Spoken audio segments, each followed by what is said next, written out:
Okay, இப்போ question solve பண்ண ஆரம்பிச்சிடலாம். இந்த கொஷின் பேங்க் வந்துட்டு உங்களுக்கு டிஸ்கிரிப்ஷனில் இருக்கும், நீங்கள் டவுன்லோட் பண்ணிக்கலாம். அண்ட் அதுக்கான நம்ம மெட்டீரியலுமே டிஸ்கிரிப்ஷனில் இருக்கும், நீங்கள் டவுன்லோட் பண்ணிக்கோங்க. இப்போது நம்ம கொஷின் 1 சால்வ் பண்ணிடலாம். Question 1. Okay,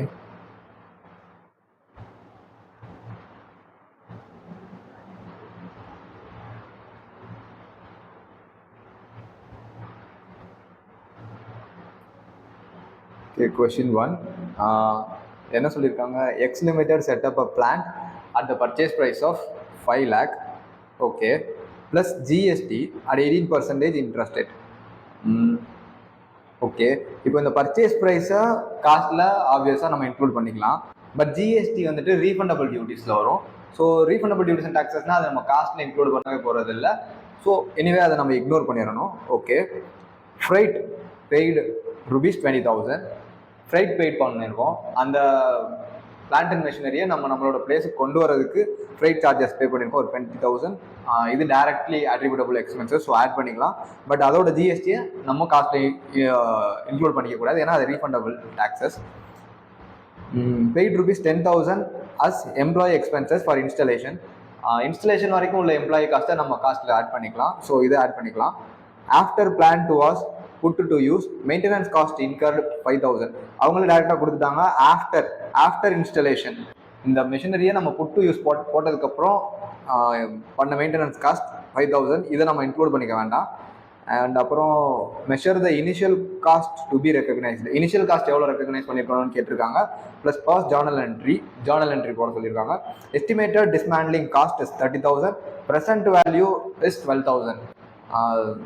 estimated dismantling cost இப்போ எப்பயோ ஒரு ஃபியூச்சரில் ஒரு 10 இயர்ஸோ 5 இயர்ஸ்க்கோ அப்புறம் வந்துட்டு இதை டிஸ்மேண்டில் பண்ணுறப்போ இந்த மிஷினரியை டிஸ்மேண்டில் பண்ணுறதுக்கு 30,000 ஆகும் சொல்கிறாங்க. ஸோ அதோட ப்ரெசென்ட் வேல்யூ டேர்ம் என்னன்னா 12,000. ஆப்வியஸாக நம்ம அந்த 30,000 எடுக்கக்கூடாது, 12,000 தான் எடுத்துக்கணும். ஏன்னா நம்ம இன்னைக்கு தான் காஸ்ட் ரெகக்னைஸ் பண்ண போகிறோம். 30,000 10 வருஷம் 5 வருஷம் கழிச்சோ 10 வருஷம் கழிச்சோ பண்ண போகிறோம். ஸோ அதோட இன்னைக்கு டேர்ம்ஸில் என்ன காஸ்ட் இருக்கோ அதை தான் நம்ம இன்னைக்கு ரெகக்னைஸ் பண்ணணும். அதனால ப்ரெசென்ட் வேல்யூ தான் எடுத்துக்கணும், இந்த எஸ்டிமேட்டட் காஸ்ட் எடுத்துக்கக்கூடாது. ஓகே, ஸோ இப்போ சம்ம சால்வ் பண்ணலாம். ஃபர்ஸ்ட் அவங்க கேட்டிருக்கிறது என்னன்னா கொஸ்டின்ல initial cost to be recognized. First one என்னன்னா பர்ச்சேஸ் ப்ரைஸ்.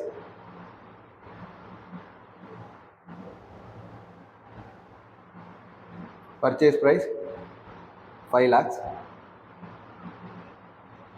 தென் அதோட ஜிஎஸ்டி நம்ம இன்க்ளூட் பண்ணக்கூடாது, ஸோ விட்டுலாம். செகண்ட் ஒன் ஃப்ரைட் 20,000 காஸ்ட்ல ஆட் பண்ணிக்கலாம். தென் எகைன் ஃப்ரைட்டோட ஜிஎஸ்டி நம்ம இன்க்ளூட் பண்ணக்கூடாது. எம்ப்ளாயி காஸ்ட் ஃபார் இன்ஸ்டலேஷன்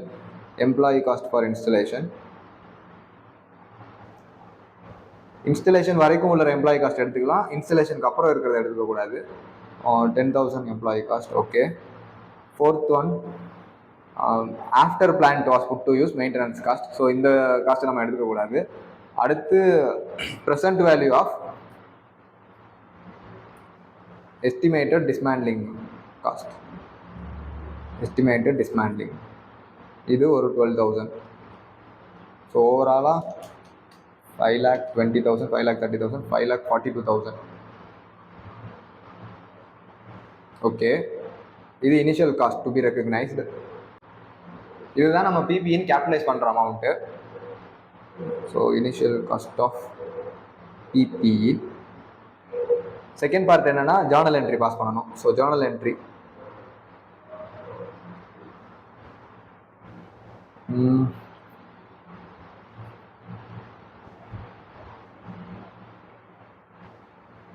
இதுல ஜேர்னல் என்ட்ரி என்னன்னா ஃபர்ஸ்ட் அசெட் உள்ள வருது, பிபிஇ அக்கவுண்ட் டெபிட் 5,42,000. அப்புறம் இதுல நம்ம என்ன பண்றோம்னா ஜிஎஸ்டி பே பண்ணியிருக்கோம். ஜிஎஸ்டி ஒரு இன்புட் டாக்ஸ் கிரெடிட், அதில் இருக்கிற ஐடிசி நம்ம எடுத்துக்கலாம். ஸோ அது ஒரு அசெட். ஏன் இன்புட் டாக்ஸை நம்ம கேபிட்டலைஸ் பண்ணணும். Input tax debit GST. Okay, ஃப்ரைட்லையும் இந்த 5 லட்சத்துக்கு மேலேயும் இந்த ஃப்ரைட் மேலேயும் ஃப்ரைட் 20,000 மேலே ஒரு 18% ஜிஎஸ்டி இருக்குது. அப்புறம் பர்ச்சேஸ் ப்ரைஸ் 5 lakhs மேலே ஒரு 18% ஜிஎஸ்டி இருக்குது. இது ரெண்டுக்கு எவ்வளோ 18% வருதுன்னா இதோட 18% எவ்வளோ, இதோட 18% எவ்வளோன்னு பார்த்தோம்னா 5 lakh into 18%, 90,000. 20,000 into 18%, 3,600. So 93,600.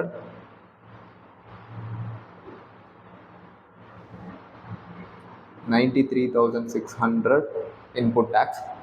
அதுக்கப்புறம் மெயின்டெனன்ஸ் காஸ்ட் இருக்கு இல்லையா, மெயின்டெனன்ஸ் காஸ்ட் பிஎன்எலுக்கு போயிடும். மெயின்டெனன்ஸ் காஸ்ட் டெபிட், இது பிஎன்எல்.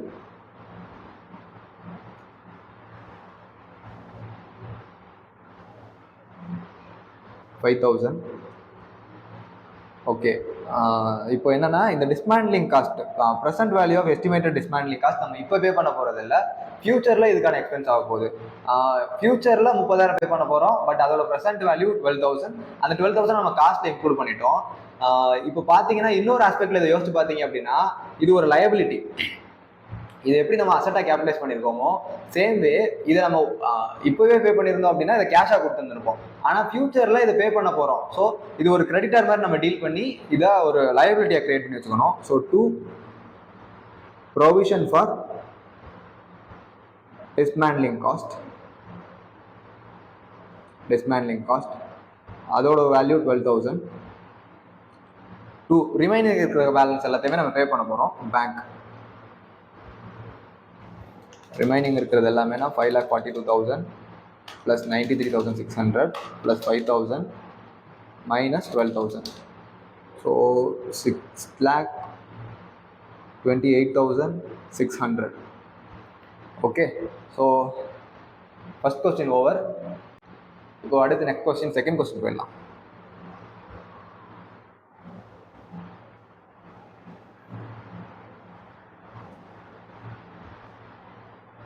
Question 2.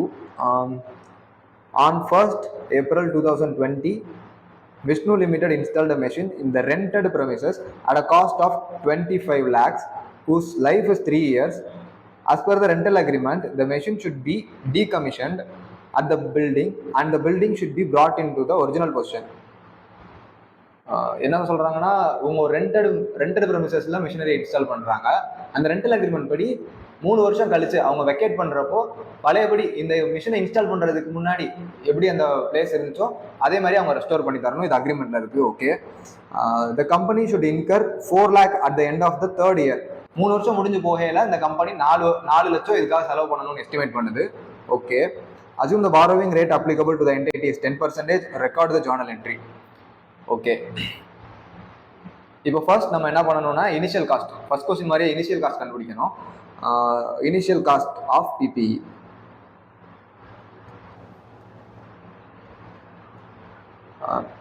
அந்த மிஷினரியோட வேல்யூ எவ்வளோ, காஸ்ட் இஸ் 25 lakh.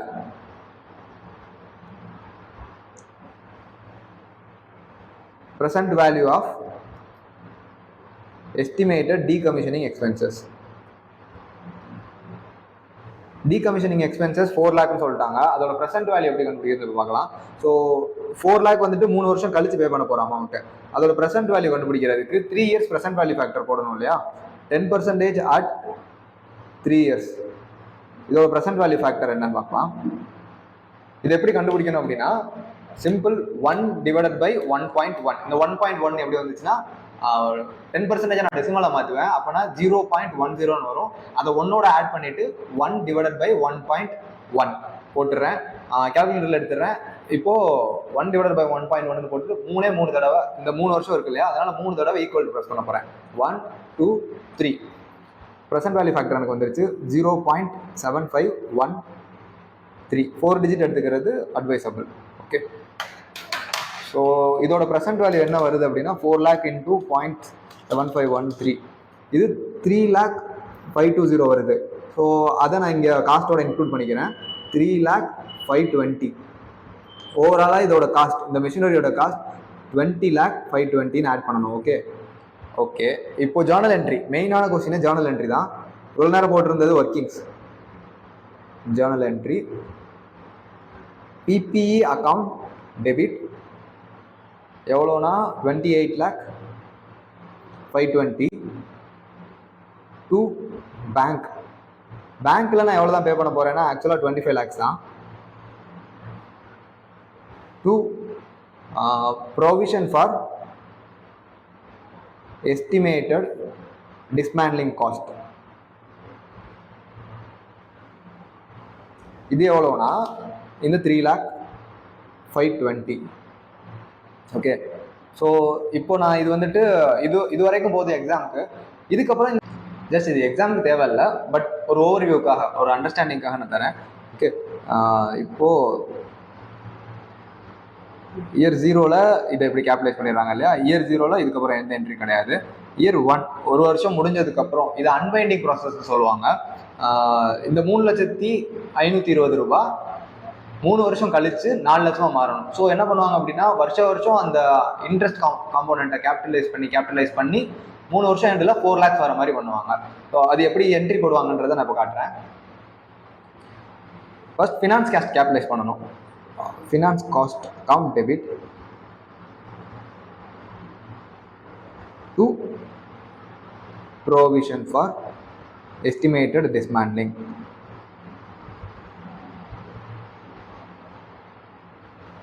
ஓகே, இந்த என்ட்ரி எப்படி போட்டுடலாம்?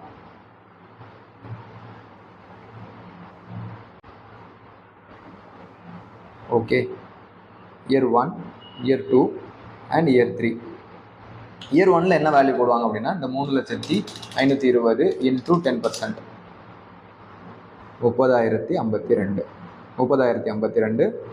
ப்ரொவிஷன் ஃபார் எஸ்டிமேட்டட் டிஸ்மேண்ட்லிங் எக்ஸ்பென்சஸ்க்கு இன்னும் கேபிட்டலைஸ் ஆகும். ஸோ கிரெடிட் இன்னும் ஏறும்.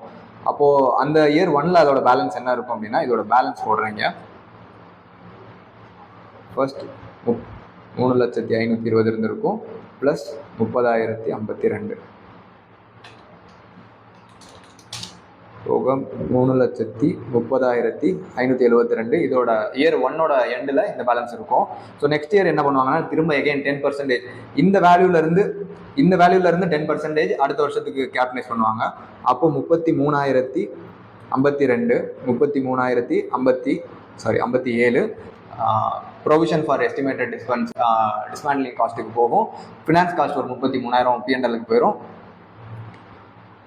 இப்போ இதோட பேலன்ஸ் என்ன இருக்கும் அப்படின்னா இந்த போன வருஷத்தோட பேலன்ஸ் ப்ளஸ் 33,057 3,63,629 இந்த அமௌண்ட் ப்ளஸ் இது. ஓகே, இப்போ நெக்ஸ்ட் தேர்ட் இயரில் ஃபினான்ஸ் காஸ்ட்டை எவ்வளோ புக் பண்ணுவாங்கன்னா இந்த 10% இந்த வேல்யூவோட 10% புக் பண்ணுவாங்க. அப்போது 36,362 அண்ட் ஃபைனலாக என்ன ஆகும்னா இந்த ப்ரொவிஷன் ஃபார் எஸ்டிமேட்டட் டிஸ்மேண்ட்லிங் காஸ்ட்டோட வேல்யூ என்னவா வந்து நிற்கும் அப்படின்னா இது plus 36,300 3,99,991 which means 4 lakh. So இப்படி இது அன்வைண்ட் ஆகி கடைசி இந்த ப்ரொவிஷன் எவ்வளோ வந்து நிற்கும்னா 4 லட்சம். அதாவது 3 வருஷத்துக்கு அப்புறம் இருக்கிற வேண்டிய வேல்யூக்கு வந்து நின்றோம். ஓகே, ஸோ ஓவராலாக இப்போ கொஸ்டின் 1 and 2 சால்வ் பண்ணிட்டோம். இப்போது நெக்ஸ்ட் கான்செப்ட் போயிடலாம். நெக்ஸ்ட் பார்ட் என்னன்னா exchange of assets. Exchange of அசெட்ஸ்னால் ஒன்றும் இல்லை. இப்போ சில நேரம் என்ன பண்ணுவாங்க அப்படின்னா டேரெக்டாக ஒரு மிஷினரியை கேஷ் கொடுத்து வாங்குறதுக்கு பதிலாக எக்ஸ்சேஞ்சில் வாங்குவாங்க, பார்ட்டரில் வாங்குவாங்க. ஒரு காரை கொடுத்துட்டு ஒரு ப்ரொடக்ஷன் மிஷினரி வாங்குவாங்க, இல்லை ஒரு பஸ்ஸை கொடுத்துட்டு எகைன் ஒரு கார் வாங்குவாங்க, இல்லை சில நேரம் ஒரு கார் கொடுத்துட்டு இன்னொரு கார் வாங்குவாங்க. ஸோ இது மாதிரி பார்ட்டர்லாம் நடக்கும். இதில் 2 டைப் ஆஃப் ப்ராடாக சொல்லுவாங்க. ஒரு டிரான்சாக்ஷன் ஹேவிங் கமர்ஷியல் சப்ஸ்டன்ஸ், இன்னொரு transaction not having commercial substance, இல்லை லேக்ஸ் கமர்ஷியல் சப்ஸ்டன்ஸ் சொல்லுவாங்க. அப்படின்னா என்னன்னா கமர்ஷியல் சப்ஸ்டன்ஸ்னா என்னன்னா அதாவது ஒரு இப்போ சிமிலர் நேச்சர் உள்ள ஒரு அசட்டை டீல் பண்றாங்க. ஒரு காரை கொடுத்துட்டு இன்னொரு கார் தான் வாங்குறாங்க அப்படின்னா அதுல எந்த விதமான கமர்ஷியல் சப்ஸ்டன்ஸுமே இல்லை. ஜஸ்ட் அங்க எந்த ஒரு ப்ரொடக்ஷனோ எதுவுமே சேஞ்ச் ஆக போறது இல்லை. ஒரு காரை கொடுத்துட்டு இன்னொரு மெஷினரி வாங்குறாங்க அப்படின்னா இந்த இடத்துல கமர்ஷியல் சப்ஸ்டன்ஸ் இருக்கு. இங்க சம்திங் வேற ஏதோ எக்ஸ்சேஞ்ச் நடந்திருக்கு. ஸோ இங்க கமர்ஷியலா ஏதோ ப்ரொடக்ஷனோ ஏதோ ஒன்று சேஞ்ச் ஆக போகுது. ஸோ இது 2 டைப் ஆஃப் எக்ஸ்சேஞ்ச் இருக்கு. ஸோ ஃபர்ஸ்ட் இப்போ வந்துட்டு if assets are exchanged, cost of PPE shall be arrived in the below preference order. இப்போ இந்த மாதிரி சினாரியோவில் நான் வாங்குற அசட்டோட வேல்யூ என்னன்னு நான் எப்படி கண்டுபிடிக்கிறது அப்படின்றதுக்கு தான் இங்க ஒரு பேராமீட்டர் கொடுத்துருக்காங்க. இதை இந்த ஆர்டர்ல நம்ம காஸ்ட் அரைவ் பண்ணலாம். ஸோ ஃபர்ஸ்ட் நம்ம என்ன பண்ணணும் அப்படின்னா அந்த fair value of asset acquired, நம்ம வாங்குற அசட்டோட ஃபேர் வேல்யூ என்னன்னு பார்க்கணும். ஸோ அப்படி நம்ம அதோட ஃபேர் வேல்யூ கண்டுபிடிச்சிட்டோம், அவைலபிளா இருக்கு அப்படின்னா அந்த fair value of acquired asset தான் நம்ம காஸ்ட் ஆஃப் த பிபிஏன்னு சொல்லணும். ஓகே, ஒருவேளை நம்ம அக்வயர் பண்ற அசட்டோட ஃபேர் வேல்யூ கிடைக்கல, இது எல்லாமே கமர்ஷியல் சப்ஸ்டன்ஸ் இருந்தாதான். கமர்ஷியல் சப்ஸ்டன்ஸே இல்லை அப்படின்னா நம்ம இதுக்குள்ளே வர வேண்டாம். நம்ம வந்துட்டு டேரக்டா நம்ம என்ன அசெட் கொடுத்தோமோ அதோட காஸ்ட் தான் நம்ம பிபின்னு சொல்ல போறோம். எக்ஸாம்பிள், ஒரு காரை கொடுத்துட்டு இன்னொரு கார் வாங்குறோம் அப்படின்னா அங்க கமர்ஷியல் சப்ஸ்டன்ஸே இல்லை. ஸோ இந்த கேஸ்ல நான் இப்போ நான் எக்ஸாம்பிளுக்கு ஒரு ஸ்கோடா கார் கொடுத்துட்டு ப்ளூ கலர் ஸ்கோடா கார் கொடுத்துட்டு ஒரு கிரே கலர் ஸ்கோடா கார் வாங்குறேன் அப்படின்னா இந்த ப்ளூ கலரோட ஸ்கோடா காரோட வேல்யூ என்னவா என் புக்ல இருந்துச்சோ அதே கண்டினியூ ஆகலாம். ஏன்னா இந்த இடத்துல கமர்ஷியல் சப்ஸ்டன்ஸ் ஒண்ணுமே இல்லை. ஒருவேளை நான் ஒரு கார் கொடுத்துட்டு நான் ஒரு ப்ரொடக்ஷன் மிஷினரி வாங்குறேன் அப்படின்னா அந்த இடத்துல கமர்ஷியல் சப்ஸ்டன்ஸ் இருக்கு. ஸோ அந்த கேஸ்ல நான் இந்த ஆர்டர் ஃபாலோ பண்ணி வேல்யூ ஆஃப் த பிபிஇ கண்டுபிடிக்கணும். ஸோ ஃபர்ஸ்ட் ப்ரிஃபரன்ஸ் கொடுக்கணும் எதுக்குன்னா fair value of the asset acquire. நான் வாங்குற மிஷினரி இருக்கு இல்லையா, அந்த மிஷினரியோட ஃபேர் வேல்யூ மார்க்கெட்ல என்ன இருக்குன்னு பார்க்கணும். அதை தான் நான் காஸ்ட் டீல் பண்ணணும். ஒருவேளை அது வந்து ஒரு பெக்குலியரான மிஷினரி, அது ஃபேர் மார்க்கெட்டா ஓப்பன் மார்க்கெட்ல கிடைக்காது அப்படின்னா நான் செகண்ட் ப்ரிஃபரன்ஸ் போகணும். அது என்ன அப்படின்னா fair value of asset given up. இப்போ நான் இந்த ஸ்கோடா கார் கொடுத்துருக்கேன் இல்லையா, அதோட ஃபேர் வேல்யூ என்னன்னு பார்க்கணும். என்னோட காஸ்ட்டை விட்டுறணும். ஃபேர் மார்க்கெட்ல இதை எவ்வளவுக்கு என்னால் விற்க முடியும் அப்படின்னு பார்த்து அந்த வேல்யூவை நான் ரெகக்னைஸ் பண்ணணும். ஆர் இந்த ரெண்டுமே கிடைக்கல, நான் வாங்குற அசட்டோட ஃபேர் வேல்யூவும் கிடைக்கல, நான் கொடுக்குற அசட்டோட ஃபேர் வேல்யூவும் கிடைக்கல அப்படின்னா தேர்ட் அப்போதான் என்ன பண்ணணும் அப்படின்னா carrying value of the asset given up if 1 and 2 are not available. Carrying value of the asset, இந்த காரை நான் என்னவா என் அக்கௌண்ட்ல புக் பண்ணி வச்சிருந்தோம், என்ன காஸ்ட்ல இருந்துச்சோ அதே அக்கௌண்ட்ல நான் கேபிட்டலைஸ் பண்ணிக்கலாம் அப்படி சொல்றாங்க. Okay, so exchange of asset is over.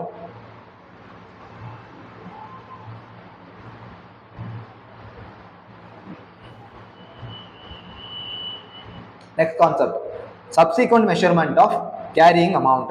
இப்போ ஒரு அசட்டை நம்ம கேபிட்டலைஸ் பண்ணிட்டோம், ஃபர்ஸ்ட் நம்ம கேபிட்டலைஸ் பண்ணிட்டோம், இயர் 1ல கேபிட்டலைஸ் பண்ணிட்டோம். அதுக்கப்புறம் இதுல வர சேஞ்சஸ் எல்லாம் நம்ம எப்படி கேபிட்டலைஸ் பண்ணணும், அதுல வர சேஞ்சஸ்னா எப்படி நம்ம டீல் பண்ணணும் அப்படின்றது தான் நம்ம இந்த டாபிக்ல பார்க்க போறோம். நம்ம சப்சிக்வெண்டா நம்ம என்ன பண்ணலாம் அப்படின்னா ரெண்டு மெத்தட்ல ஃபாலோ பண்ணலாம். ஒன்னு காஸ்ட் மெத்தட், இன்னொன்னு ரீவேல்யூவேஷன் மெத்தட். காஸ்ட் மெத்தட்ல என்ன அப்படின்னா டிப்ரிசியேஷன் இயர் ஆன் இயர் ரெண்டு மெத்தட்ல போடுவாங்க. ஒன்னு எஸ்எல்எம் யூஸ் பண்ணி போடுவாங்க, இல்ல டபிள்யூடிவி யூஸ் பண்ணி போடுவாங்க. எஸ்எல்எம் அண்ட் டபிள்யூடிவி ஆல்ரெடி உங்களுக்கு நல்லாவே தெரிஞ்சிருக்கும். ப்ரிடிக்டடாவே டிப்ரிசியேஷன் இருக்கும். So through out the year இந்த டிப்ரிசியேஷன் தான் போட போறோம் அப்படின்னு இருக்கும். செகண்ட் மெத்தட் என்ன அப்படின்னா ரீவேல்யூவேஷன் மெத்தட். ஒரு வருஷமும் இந்த மெஷின் இப்போ ஓப்பன் மார்க்கெட்ல வித்தோம்னா எவ்வளவு வேல்யூ போகும் அப்படின்ற வேல்யூவேஷன் ஸ்டாண்டர்ட் எடுத்துட்டு அதுபடி அதை வேல்யூவேஷன் பண்ணிட்டே போயிட்டே இருப்பாங்க இயர் ஆன் இயர். ஸோ இது ரெண்டுக்கும் இருக்கிற டிஃபரன்ஸ் பார்த்துடலாம். இப்போ ஃபர்ஸ்ட் ஒன் பேசிக்ஸ் ஆஸ்பெக்ட்ல பார்க்குறப்போ காஸ்ட் மெத்தட்ல இது ஹிஸ்டாரிக்கல் காஸ்ட்ல ரெக்கார்ட் பண்ணுவாங்க and year on year depreciation போயிட்டு இருக்கும். ரீவேல்யூவேஷன் மெத்தட்ல ஃபேர் வேல்யூல அதை டீல் பண்ணிட்டு போயிட்டு இருப்பாங்க. ஃபர்ஸ்ட் இனிஷியலா ரெகக்னைஸ் பண்றப்போ அதோட காஸ்ட்டை ரெகக்னைஸ் பண்ணிட்டு நெக்ஸ்ட் வர ரிப்போர்ட்டிங் இயர்ல அதை ஃபேர் வேல்யூ மார்க்கெட் படி ரீவேல்யூவேஷன் போட்டு போயிட்டே இருப்பாங்க. ஒவ்வொரு ரிப்போர்ட்டிங் பீரியடுக்கும் வேல்யூவேஷன் ரிப்போர்ட் எடுப்பாங்க, ஃபேர் வேல்யூ என்னன்னு கண்டுபிடிப்பாங்க. அது அந்த அளவுக்கு அப்ரிசியேஷனோ டிப்ரிசியேஷனோ அந்த இடத்துல கேபிட்டலைஸ் பண்ணிட்டு போயிட்டே இருப்பாங்க. ஓகே, செகண்ட் ஒன் காஸ்ட் மெத்தட்ல ஒன்னு டிப்ரிசியேஷன், நான் சொன்ன மாதிரி அந்த எஸ்எல்எம் மெத்தட்ல டிப்ரிசியேட் பண்ணுவாங்க, இல்ல டபிள்யூடிவி மெத்தட்ல டிப்ரிசியேட் பண்ணுவாங்க. அண்ட் எப்பயாவது இம்பேர்மெண்ட் லாஸ் நடக்கும். இம்பேர்மெண்ட் லாஸ் நம்ம கண்டிப்பா டிஸ்கஸ் பண்ணுவோம் அண்ட் நெக்ஸ்ட் சாப்டர் அதான் டீல் பண்ண போறோம். ஸோ இம்பேர்மெண்ட் லாஸ் இது ரெண்டுக்காக மட்டும்தான் அட்ஜஸ்ட்மெண்ட் நடக்கும். இங்க டிப்ரிசியேஷன் அண்ட் இம்பேர்மெண்ட் லாஸ் நடக்கும், அது போக ஃபேர் வேல்யூ சேஞ்சஸும் நடக்கும். வருஷம் ரிப்போர்ட் எடுப்பாங்க, ஃபேர் வேல்யூல என்ன அப்ரிஷியேட் ஆயிருக்கு டிப்ரிசியேட் ஆயிருக்குன்னு பார்த்து அதுக்கேற்ற அட்ஜஸ்ட்மெண்ட்ஸும் வைப்பாங்க. ஓகே, இப்போ இங்க வர வேல்யூ கன்சர்வேட்டிவ் வேல்யூ, அதாவது இது ரொம்ப ஒரு சேஃபர் சைடு. இங்க வந்துட்டு ப்ராஃபிட்டே வரவே வராது. அசட் ரீவேல்யூவேஷன்ல இருந்து எந்த ஒரு ப்ராஃபிட்டும் வராது. பட் ரீவேல்யூவேஷன் மெத்தட்ல ஏதாவது ஒரு ஃபேர் வேல்யூ அப்ரிசியேஷன் இருந்துச்சு அப்படின்னா அதனால ப்ராஃபிட் காட்டுற சான்ஸ் இருக்கும். ஸோ இது கன்சர்வேட்டிவ் இல்லைன்னு சொல்ல முடியாது, பட் ஃபேர் வேல்யூ ரிவைஸ் ஆயிட்டு இருக்கும். ஓகே, யூசேஜ் இதை பெரும்பாலும் இந்த காஸ்ட் மெத்தடை எதுக்கு பெரும்பாலும் யூஸ் பண்ணுவாங்க அப்படின்னா ரெகுலரான அசெட்ஸ், ரொம்ப ரெகுலரான அசெட்ஸ் எல்லார்கிட்டையுமே கிடைக்கிற அசெட்ஸ் அப்படின்னா நார்மலான அசெட்ஸ் எல்லாத்துக்குமே ரெகுலர் இந்த காஸ்ட் மெத்தட் யூஸ் பண்ணுவாங்க.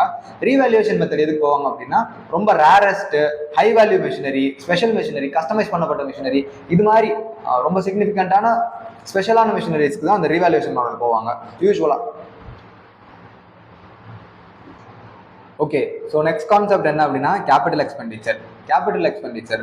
பொதுவாக எக்ஸ்பெண்டிச்சரை 2 டைப்பாக பிரிக்கலாம், ரெவன்யூ எக்ஸ்பெண்டிச்சர், கேபிட்டல் எக்ஸ்பெண்டிச்சர்.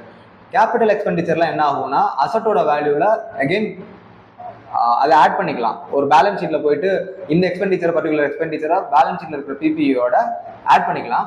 வேற ரெவன்யூ எக்ஸ்பெண்டிச்சர்னா என்னன்னா அதை ப்ராஃபிட் அண்ட் லாஸ் அக்கௌண்ட் கொண்டு போயிட்டு எக்ஸ்பென்ஸாக ட்ரீட் பண்ணிடுவோம். ஸோ அந்த வருஷத்தோட அது ரைட் ஆஃப் ஆயிரும்.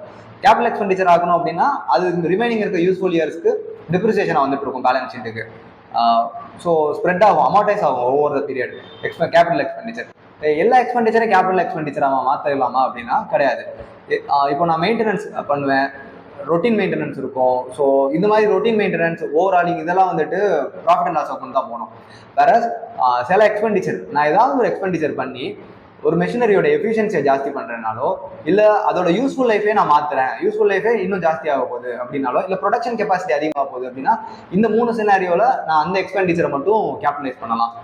இப்போ ஒரு எக்ஸாம்பிளுக்கு ஒரு மெஷினரி இருக்குது. அந்த மெஷினரியில் ஒரு பெரிய மேஜரான ஒரு காம்போனன்ட் நல்லா சுத்தமாக வியர் அவுட் ஆயிடுச்சு, சுத்தமாக டோன் அவுட் ஆயிடுச்சு. அந்த காம்போனன்ட் எடுத்துட்டு நான் வேற காம்போனன்ட் போடுறேன். ஸோ இந்த சினாரியோவில் என்ன நடந்துச்சுன்னா இதுக்கு முன்னாடி அந்த plant and machinery 500 unit of production நடந்துட்டு இருந்த இடத்துல இப்போ திடீர்னு ஒரு 700 யூனிட்டாக மாறிடுச்சு பர் ஹவருக்கு அப்படின்னா இது ஒரு சிக்னிஃபிகண்ட் சேஞ்ச் இல்லையா? ஸோ அது ஒரு இம்ப்ரூவ்மெண்ட். அதனால இந்த எக்ஸ்பெண்டிச்சரை இந்த காம்போனன்ட் மாற்றின செலவை நான் கேபிட்டலைஸ் பண்ணலாம். இல்லை இந்த எக்ஸ்பெண்டிச்சர்னால பெருசாக எதுவும் இம்ப்ரூவ்மெண்ட் இல்லை, 500 இருந்துச்சு இப்போ ஒரு 510 மாறி இருக்கு அப்படின்னா இங்கே சிக்னிஃபிகண்டாக எந்த ஒரு எஃபிஷியன்ஸுமே கிடைக்கல. இது ஒரு நார்மல் ரொட்டீன் மெயின்டெனன்ஸ் மாதிரி ஆகிடும். ஸோ இந்த காம்போனன்ட் நம்ம என்னதான் ஒரு ஃபிசிக்கலாக ஒரு காம்போனன்ட் மாற்றிருந்தாலுமே கூட இதை நான் பிஎன்எலுக்கு தான் கொண்டு போகணும். Okay, so expenditure which enhances the efficiency or revenue generating capacity or useful life of the machinery, then such expenditure shall be recognized as capital expenditure and capitalized in the year of expense incurred. எந்த வருஷம் இந்த expense நான் in her பண்றேனோ அந்த வருஷம் நான் அதை balance ஷீட்ல capitalise பண்ணிக்கணும். Capital expenditure includes cost of replacement of the component. ஒரு காம்போனண்ட்டை நான் ரீப்ளேஸ் பண்றேன் அப்படின்னா அதை கேபிட்டல் எக்ஸ்பெண்டிச்சர்னு சொல்லலாம், ப்ரொவைடட் மேல இருக்க கண்டிஷனை அது ஃபுல்ஃபில் பண்ணியிருக்கணும். இல்லை மேஜர் இன்ஸ்பெக்ஷன், ஒரு சில நேரம் ஃப்ளைட் கம்பெனிஸ்லாம் என்ன நடக்கும் அப்படின்னா ஒரு 3 வருஷத்துக்கு ஒரு தடவை 4 வருஷத்துக்கு ஒரு தடவை அது இன்ஸ்பெக்ஷனுக்கு போய் ஆகணும் அப்படின்னு சொல்லுவாங்க. ஸோ இப்போ அந்த இன்ஸ்பெக்ஷனுக்கு கிட்டத்தட்ட ஃப்ளைட்டோட ஒரு 1/10 ஆஃப் த வேல்யூவை செலவு பண்ணுவாங்க. ஒரு 100 கோடி ரூபா ஃப்ளைட்டோட வேல்யூ அப்படின்னா கிட்டத்தட்ட 10 கோடி ரூபாய் அந்த இன்ஸ்பெக்ஷனுக்காகவே செலவு பண்ணுவாங்க. ஸோ அந்த இன்ஸ்பெக்ஷன் பண்ணால் மட்டும்தான் ஒரு ஃபிட்னஸ் சர்டிஃபிகேட் மாதிரி கொடுப்பாங்க. அதுக்கப்புறம் அந்த ஃப்ளைட் கம்பெனியால் ரன் பண்ண முடியும், ஃப்ளைட்டை ரன் பண்ண முடியும் அப்படின்னா. ஸோ இந்த மாதிரி ஒரு மேஜர் இன்ஸ்பெக்ஷன் இருக்குது, இல்லை மேஜர் ஓவராலிங் இருக்குது, ஃபுல்லாக கம்ப்ளீட்டாக ஒரு ஃபிட்னஸ் சர்டிஃபிகேட் மாதிரி எடுக்கிறாங்க, ஃபுல்லாக அதோட காம்போனன்ட்ஸ் எல்லாம் மாற்றுறாங்க அப்படின்னா இந்த மாதிரி ஓவராலிங் எக்ஸ்பென்சஸ் பண்ணாலுமே கூட ஸோ அதையும் நம்ம கேபிட்டலைஸ் பண்ணலாம். Major expenses, so capital expenditure includes cost of replacement of a component, major inspection, major overhauling expenses. Okay, so next concept முடிஞ்சு இப்போ நம்ம கொஸ்டின் 3 பார்த்துடலாம். Next question number 3. Okay, X Limited purchased the machine at a price of 1200. Okay, it paid freight of 40 rupees, 40 lakhs and installation cost of 80 lakhs. IGST paid at 18%. Okay, share of general overhead ascertained for the trial run of the machine is 30 lakhs. Trial run பண்ணுறதுக்கு general ஓவர்ஹெட்ல இருந்து ஜென்ரலாக பண்ண அந்த ஓவர்ஹெட்ஸ்ல இருந்து ஒரு 30 lakhs apportion பண்ணியிருக்காங்க. Okay, the labour cost and direct expenses for trial run is 60 lakhs. Trial run பண்ணுறதுக்கு labour cost and direct expenses சேர்த்து ஒரு 60 lakhs. The machine has been put to use on 1/4/2019. Okay, estimated dismantling cost of the machine at the end of its useful life of 10 years is 400 lakhs. Discounting rate to be applied as 5%. Present value is அவங்களே present value கண்டுபிடிச்சிட்டாங்க. So easy 246. நம்ம அந்த ஃபேக்டர்லாம் கண்டுபிடிக்க தேவையில்ல. The machine requires major overhauling every 2 years at cost of 26 lakhs. Okay, past journal entries and accounting treatment for the year 2019 and 2020-21. Okay, simple. இந்த question நம்ம first எப்பயும் போல இனிஷியல் காஸ்ட் கண்டுபிடிச்சிடலாம். இது எந்த வருஷத்துல இந்த மிஷினரி வாங்குறாங்க அப்படின்னா 1/4/2019 மிஷினரி வாங்குறாங்க. அதோட பர்ச்சேஸ் ப்ரைஸ் எவ்வளோ? Purchase price comes to 1200.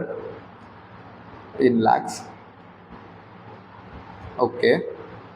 So freight direct expenses, ஒரு மெஷினரியை நான் என்னோட ஃபேக்ட்ரி கொண்டு வரதுக்கான ஃப்ரைட் எக்ஸ்பென்சஸ், ஸோ அதை நான் என்னோட காஸ்ட்டில் இன்க்ளூட் பண்ணிக்கலாம். Okay. GST, installation cost. Installation cost comes to 80 lakh, அதையும் நான் என்னோட காஸ்ட்டில் இன்க்ளூட் பண்ணிக்கலாம். அகைன் ஜிஎஸ்டி ஒரு refundable duties and taxes. Refundable, so ignore பண்ணிடணும், not to be considered. Next வந்துட்டு ஜென்ரல் ஓவர் ஹெட்ஸ். ஜென்ரல் ஓவர் ஹெட்ஸுமே காமனாக எல்லாருக்கும் நடக்கிறது. காமனான ஆஃபீஸ் எக்ஸ்பென்சஸ் இதெல்லாம் வந்துட்டு இதுக்கு இவ்வளோ ஆயிருக்குன்னு சொல்லிட்டு சம்திங் காஸ்டிங் அலோகேஷனில் இங்கே அலோகேட் பண்ணியிருக்காங்க.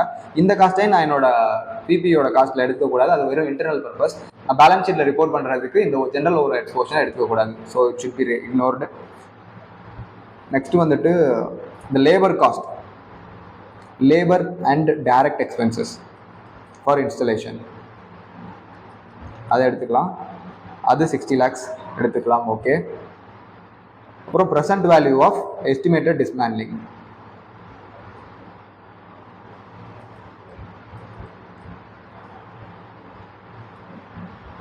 comes to 246 lakhs. Okay.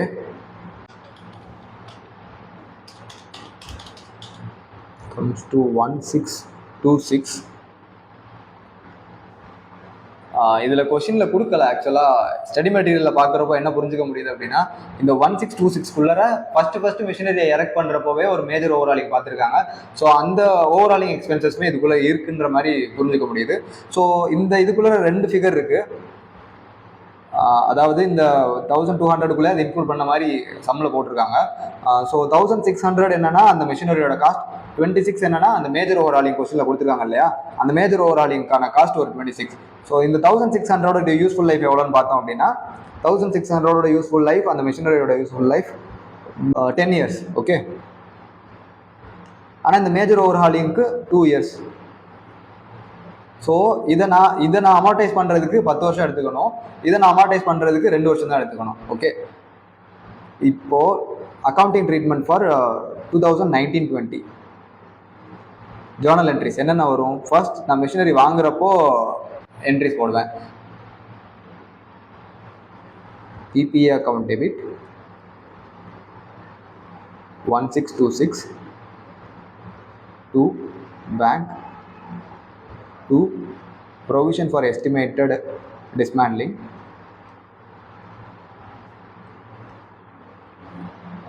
இது 246.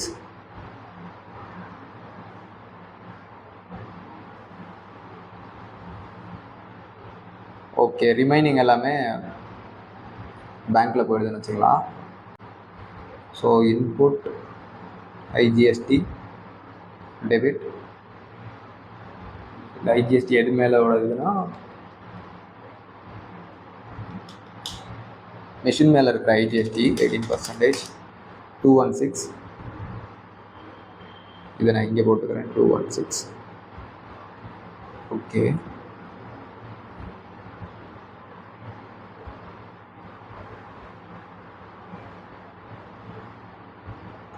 ஸோ நெக்ஸ்ட் வந்துட்டு general overhead expenses.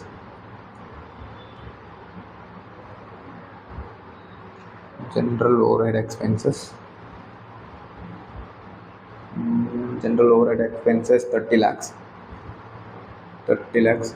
Labor cost and direct expenses காஸ்ட்டுக்குள்ள இன்க்ளூட் ஆகிடுச்சு.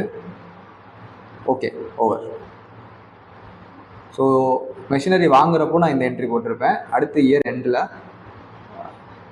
அதாவது 31st March 2020 என்ன என்ட்ரி போட்டிருப்பேன் அப்படின்னா, இதுக்கோட டெப்ரிசியேஷன் போட்டிருப்பேன். depreciation account debit to PPE. depreciation எவ்வளோனா 1600 10 years ஒன்றும் 1600 divided by 10 years plus 26 divided by 2 years, 160 plus 13 173 173. so year 2ல சேம் 31st 3 2021 தான் நான் என்ட்ரி போடுவேன். அதுவும் டிப்ரிசியேஷனுக்கான என்ட்ரி. இன்பிட்வீன் இயரில் எதுவும் டிரான்சாக்ஷன் நடக்கலையே? எஸ், எதுவும் இல்லை. ஸோ 2021 டிப்ரிசியேஷன் மட்டும்தான் இருக்கும். Depreciation account debit to PPE same amount. இது ஒரு வருஷம் தான் நான் டிப்ரிஷியேட் பண்ணியிருக்கேன். ஸோ இன்னும் ரிமைனிங் ஒரு வருஷம் இருக்குது. அதனால் 1600/10 + 26/2 இன்னொரு தடவை வரும். Same amount 173. முக்கியமான ஒரு இது மறந்தாச்சு. ஓகே ஆக்சுவலாக இயர் 1 எண்டிங்கில் இன்னொரு என்ட்ரி வரும். அது என்னன்னா, நம்ம இந்த ப்ரொவிஷன் ஃபார் எஸ்டிமேட்டட் டிஸ்மேண்ட்லிங் வச்சுருக்கோம் இல்லையா, 246, இதோட அன்வைண்டிங் நடக்கும். அந்த அன்வைண்டிங்கும் நம்ம இப்போ எழுதணும். அது என்னன்னா, finance cost account debit, finance cost பிஎன்எலுக்கு போகும். So PNL account to provision for estimated dismantling. இது எவ்வளோனா 246 at 5% டிஸ்கவுண்ட் ரேட் கொடுத்துருக்காங்க இல்லையா. ஸோ இந்த 246ஓட 5% நான் மல்டிப்ளை பண்ணணும். 12.3. நெக்ஸ்ட் இயர் என்ன நடக்கும்னா,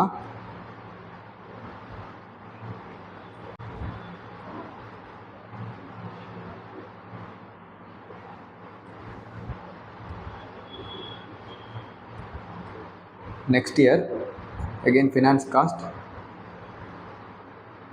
account debit to provision for estimated dismantling.